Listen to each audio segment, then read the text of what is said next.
आपलं मन आपलं मन यूट्यूब चॅनल मध्ये आपलं स्वागत। आज आपण आपलं मन यूट्यूब चॅनल मध्ये जीवन अध्यात्म या सदरामध्ये मृत्यूची गोष्ट बघणार आहोत।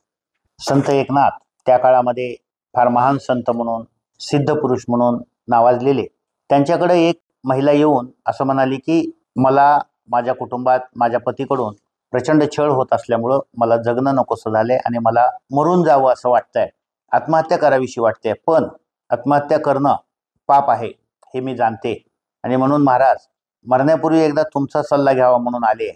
तेव्हा एकनाथ महाराज म्हणाले की तुझ्या पतीला घेऊन सोबत ये। दुसऱ्या दिवशी ती महिला पतीला घेऊन सोबत आली।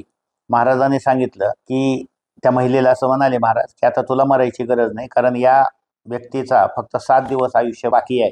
7 दिवस आयुष्य बाकी आहे म्हणल्यानंतर त्या महिलेच्या पतीला त्याचा मृत्यू दिसायला लागला आणि त्यातून तो घरी गेल्यानंतर त्या महिलेला म्हणाला की आता माझे फक्त 7च दिवस आयुष्य राहिलंय।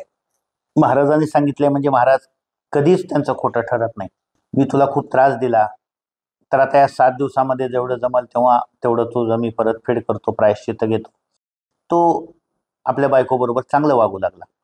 इतकंच काय, पण तो बाहेर जाऊन कित्येक लोकांचं जे देणं होतं ते न देता, जावा मी देणार नाही, तुम्हाला काय करायचं करा असं म्हणायचा, तो त्यांना जाऊन त्यांचे पैसे वापस दिले, त्यांना हात जोडून विनंती केली, त्यांना मिठ्या मारल्या।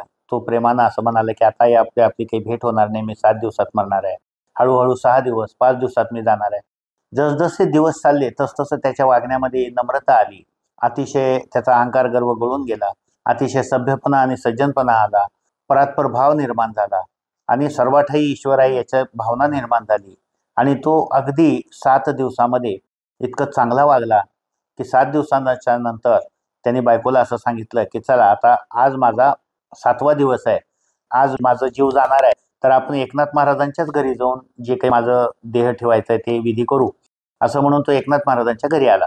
तिथं एकनाथ महाराजांनी दिवसभर त्याला ठेवून घेतल्यानंतर संध्याकाळी जेव्हा ते म्हणाले की महाराज माझा काही जीव गेला नाही, तेव्हा ते महाराज म्हणाले हे बाबा, तू 7 दिवसात इतकं चांगलं वागलास, या 7 दिवसाच्या चांगलं वागण्यामुळं तुझं जीवन वाचलेलं आहे आणि तुझा मृत्यूयोग टळलेला आहे। या गोष्टीचा बोध असा आहे की जर 7 दिवस मनुष्य चांगला वागला तर त्याच्या जीवनातला मृत्यूयोग टळतो, तर जीवनभर चांगलं वागणाऱ्याच्या जीवनामध्ये कसलेही अनिष्ट योग येत नाहीत, कसलीही वाईट घटना घडत नाहीत, हाच या गोष्टीचा बोध आहे।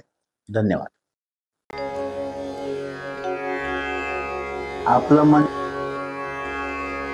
आपलं मन यूट्यूब चॅनल